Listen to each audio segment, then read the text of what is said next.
All right, folks, we're back with Lisa Jandovitz, and we're joined right now by Congressman Peter Roskam from Illinois. Hello, Congressman. Hey, guys. How you doing? Good. Hi, Good to talk to you. All right, so a big day for you on the floor of the House. You're trying to protect the public from the IRS. How so? Here's what we're trying to do. We're trying to put the IRS on its heels. You know how they've been so aggressive, targeting, using all of this kind of power in a manipulative and just a scandalous way? Well, we're just pushing back on that, and we're telling the IRS two things. Number one, you can't ask about people's religious backgrounds, political backgrounds, or social backgrounds anymore. That has nothing to do with your job, and if you ask those questions, you're out of bounds. You may recall that there were witnesses before the Ways and Means Committee who testified that the IRS asked them about their prayer meetings, if you can imagine. Why in the world does the IRS ask about those things? So we're saying, number one, those things are off limits.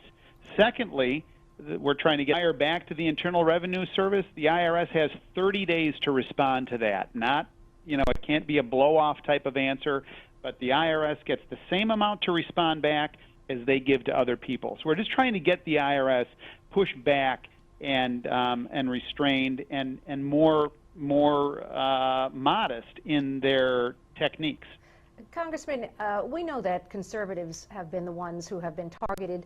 Should Democrats be just as concerned about what the IRS is doing? Absolutely they should, and it's very interesting. At the beginning when the scandal broke, you heard a number of Democrats that their first instinct was to recognize that they would be the subject of targeting in a different environment. And anybody who understands how a democracy works, which we all do, recognizes we need individuals to participate in the great debate in the public square, and that it ought not be decided that some bureaucrat makes a decision about who gets to debate in the public square. So liberals who, have their heads in the game, they were basically at the very beginning saying, look, we understand this, and this is not a philosophical thing, but this is about the common sense limitation. So what we're trying to do is say, look, this has to be a situation where Americans who choose to participate and debate in the public square are welcomed,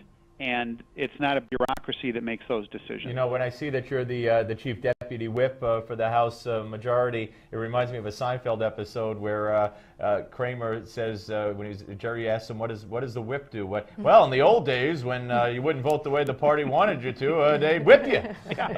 So I don't know if you've whipped anybody, but let me ask you this: Why are your bills coming up under a suspension of House rules? That means they need 2/3 of a vote. So why is that happening? I think it happens because they're perceived to be non-controversial. These are very common sense ideas. I mean, to your point earlier, this isn't about donkeys and elephants. This is not about some great political philosophy other than good government. And good government says that it's the people that make these decisions and bureaucrats don't get to. So I keep going back to this one particular witness who is in the Ways and Means Committee. This is several months ago, and her testimony was so compelling because she essentially said the federal government, in written interrogatory questions to me and asking me under penalty of perjury to answer these questions, was inquiring about the prayer meetings of my organization. Now, you don't have to be an alarmist. You don't have to be a black helicopter conspiracy theorist to recognize that that kind of power going after our first freedom, that is the freedom to worship,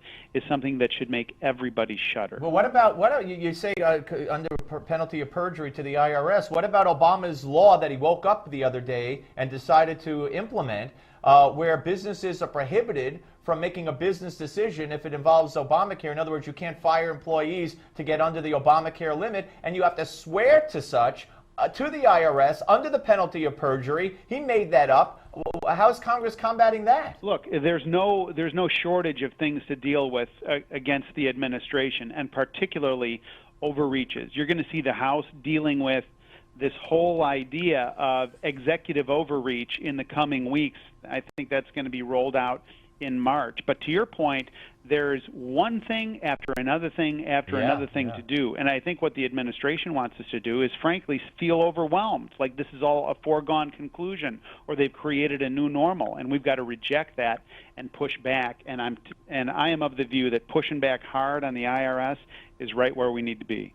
Congressman, how do things look? What are the chances for these bills being passed by both the House and the Senate? I think they're very likely to pass the House of Representatives. I don't know what the consternation is and all the latest drama over in the Senate.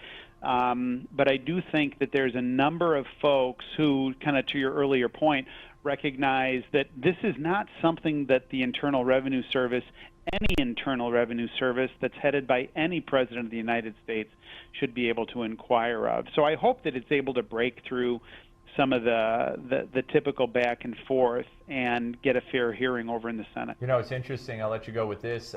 We had Ari Fleischer on earlier, and he said just because the president has a pen doesn't mean that he should be doodling all over the Constitution of the United States. Great line. Yeah, isn't it?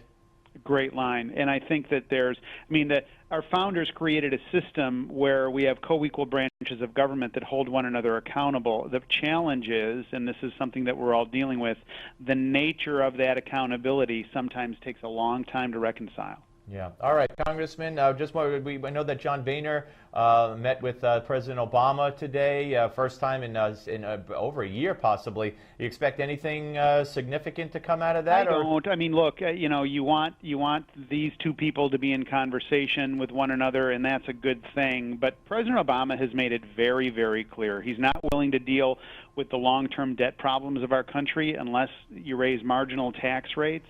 He's also made it very clear that he's committed to making a bad decision as it relates to Iran, and beyond that, there's not much to discuss on those issues. All right, Congressman Peter Roskam, we appreciate your time, sir. Good luck. Thank you. Thanks, guys. Thank you. All right, very important stuff. I'm sure he's confident that it'll pass the House, obviously, if he thinks it could get 2/3, but I wouldn't hold my breath, Harry Reid, to do anything. Exactly. But it was interesting to to hear him say that it's something that it goes on both sides of the aisle. That if it can happen to conservatives, Democrats have to realize that the same thing can happen. Yeah. It's just it's an abuse of power. Right, and we've seen it on so many areas. But that was a great line by Ari Fleischer, though. You don't have the right, just because you have a pen, you don't have the right to doodle on the Constitution of the United States. So this hour was fun. It absolutely was. I enjoyed it very much. Give it a scale of 1 to 10. How much fun was it? 11. 11. Can't beat 11.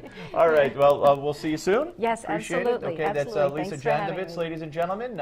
You've seen her, those of you in New York City, out on Long Island and elsewhere, and PBS and other outlets. So we welcome you aboard. We have a big hour coming up in the next hour, ladies and gentlemen. We kick it off with Pat Buchanan. Do you think he will have some interesting things to say? He's already written a column about the proposed Arizona law, which is awaiting the signature or the veto of Jan Brewer, the governor of Arizona. So we'll talk to him right here on the Steve Malzberg Show on Newsmax Television. The Steve Malzberg Show.